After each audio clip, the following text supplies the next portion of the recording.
युद्ध शुरू होने के बाद से लेकर अब तक 3,75,000 से अधिक भारतीय सुरक्षित भारत लौट चुके हैं। ईरान से ही अभी तक लगभग 1,000 भारतीय सुरक्षित वापस लौटे हैं। इनमें 700 से अधिक मेडिकल की पढ़ाई करने वाले युवा हैं। खाड़ी देशों में भारतीय स्कूलों में हजारों विद्यार्थी पढ़ते हैं।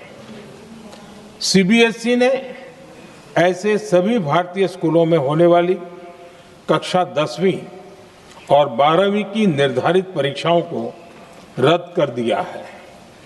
इन बच्चों की पढ़ाई निर्बाध चलती रहे, इसके लिए सीबीएसई उचित कदम उठा रही है।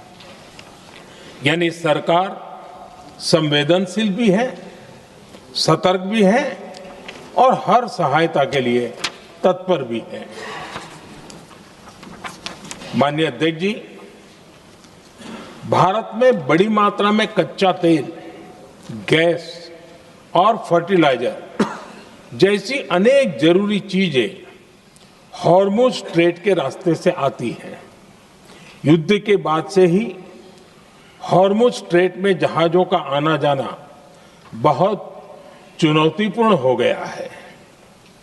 बावजूद इसके हमारी सरकार का ये प्रयास रहा है कि पेट्रोल, डीजल और गैस की सप्लाई बहुत ज्यादा प्रभावित न हो। देश के सामान्य परिवारों को परेशानी भी कम से कम हो, इस पर हमारा फोकस रहा है। हम सभी जानते हैं, देश अपनी जरूरत की 60% एलपीजी आयात करता है। इसकी सप्लाई में अनिश्चितता के कारण सरकार ने एलपीजी के डोमेस्टिक उपयोग को प्राथमिकता दी है। साथ ही एलपीजी के देश में ही उत्पादन को भी बढ़ाया जा रहा है। पेट्रोल, डीजल की सप्लाई पूरे देश में सुचारू रूप से होती रहे, इस पर भी लगातार काम किया गया है। अध्यक्ष जी, आज की इन परिस्थितियों में एनर्जी सिक्योरिटी को लेकर बीते एक दशक में उठाए गए कदम और भी प्रासंगिक हो गए हैं। भारत ने बीते 11 वर्षों में अपनी एनर्जी इंपोर्ट का डाइवर्सिफिकेशन किया है। पहले क्रूड ऑयल, एलएनजी, एलपीजी ऐसी एनर्जी जरूरतों के लिए 27 देशों से इंपोर्ट किया जाता था। वहीं आज भारत 41 देशों से एनर्जी इंपोर्ट करता है। अध्यक्ष जी, बीते दशक में भारत ने संकट के ऐसे ही समय के लिए कच्चे तेल के भंडारण को भी प्राथमिकता दी है।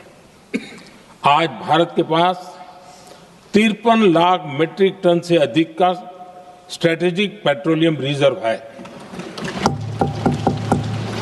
और 65 लाख मीट्रिक टन से अधिक के रिजर्व की व्यवस्था पर देश काम कर रहा है। हमारी तेल कंपनियों के पास जो रिजर्व रहता है वो अलग है। बीते 11 वर्षों में हमारी रिफाइनिंग कैपेसिटी में भी उल्लेखनीय वृद्धि हुई है। अध्यक्ष जी, सरकार अलग अलग देशों के सप्लायर्स के साथ भी लगातार संपर्क में है। प्रयास ये है कि जहां से संभव हो वहां से तेल और गैस की सप्लाई होती रहे। भारत सरकार गल्फ और आसपास के शिपिंग रूट्स पर निरंतर नजर बनाए हुए है। हमारा प्रयास है कि तेल हो, गैस हो, फर्टिलाइजर हो, ऐसे हर जरूरी सामान से जुड़े जहाज भारत तक सुरक्षित पहुंचे।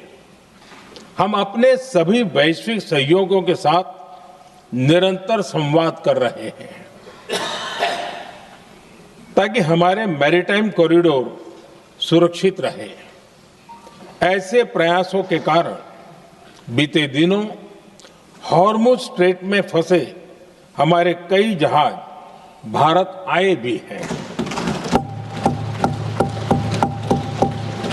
अध्यक्ष जी, संकट के इस समय में देश की एक और तैयारी भी बहुत काम आ रही है। पिछले 10-11 साल में इथेनॉल के उत्पादन और उसकी ब्लेंडिंग पर अभूतपूर्व काम हुआ है। एक दशक पहले तक देश में सिर्फ 1-1.5% इथेनॉल ब्लेंडिंग कैपेसिटी थी। आज हम पेट्रोल में 20% इथेनॉल ब्लेंडिंग के करीब पहुंच रहे हैं।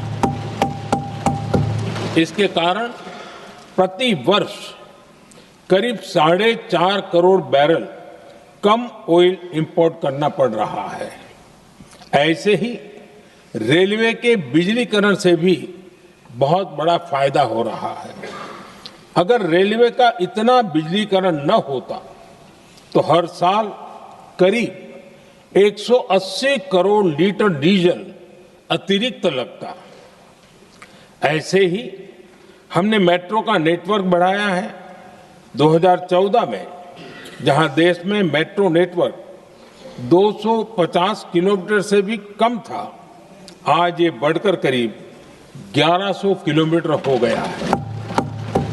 हमने इलेक्ट्रिक मोबिलिटी पर बहुत अधिक बल दिया।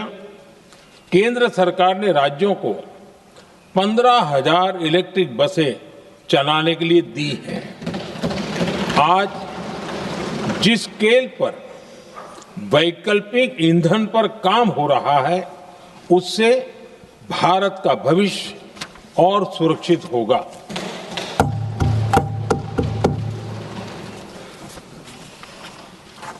आदरणीय अध्यक्ष जी, हम जानते हैं कि एनर्जी आज इकोनॉमी की रीढ़ है और ग्लोबल एनर्जी नीड्स को पूरा करने वाला एक बड़ा सोर्स वेस्ट एशिया है। स्वाभाविक है कि दुनिया भर की अर्थव्यवस्था वर्तमान संकट से प्रभावित हो रही है और भारत पर इसका कम से कम दुष्प्रभाव हो, इसके लिए निरंतर प्रयास किए जा रहे हैं।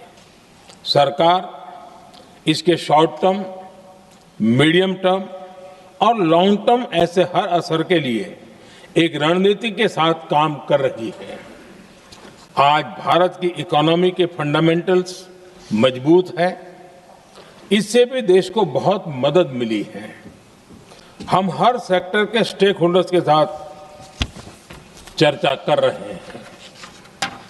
जहां भी जरूरत है उस सेक्टर को आवश्यक सपोर्ट दिया जा रहा है। भारत सरकार ने एक इंटर मिनिस्ट्रियल ग्रुप भी बनाया है। ये ग्रुप हर रोज मिलता है और हमारे इंपोर्ट एक्सपोर्ट में आने वाली हर दिक्कत का आकलन करता है और ये ग्रुप आवश्यक समाधान पर भी निरंतर काम करता है। मुझे पूरा भरोसा है कि सरकार और इंडस्ट्री के साझा प्रयासों से हम परिस्थितियों का बेहतर सामना कर पाएंगे। माननीय अध्यक्ष जी, एक बड़ा सवाल ये है कि युद्ध का खेती पर क्या प्रभाव होगा। देश के किसानों ने हमारे अन्न के भंडार भर रखे हैं, इसलिए भारत के पास पर्याप्त खाद्यान्न है। हमारा ये भी प्रयास है कि खरीफ सीजन की ठीक से बुआई हो सके। सरकार ने बीते सालों में आपात स्थिति से निपटने के लिए खाद की पर्याप्त व्यवस्था भी की है। अतीत में भी हमारी सरकार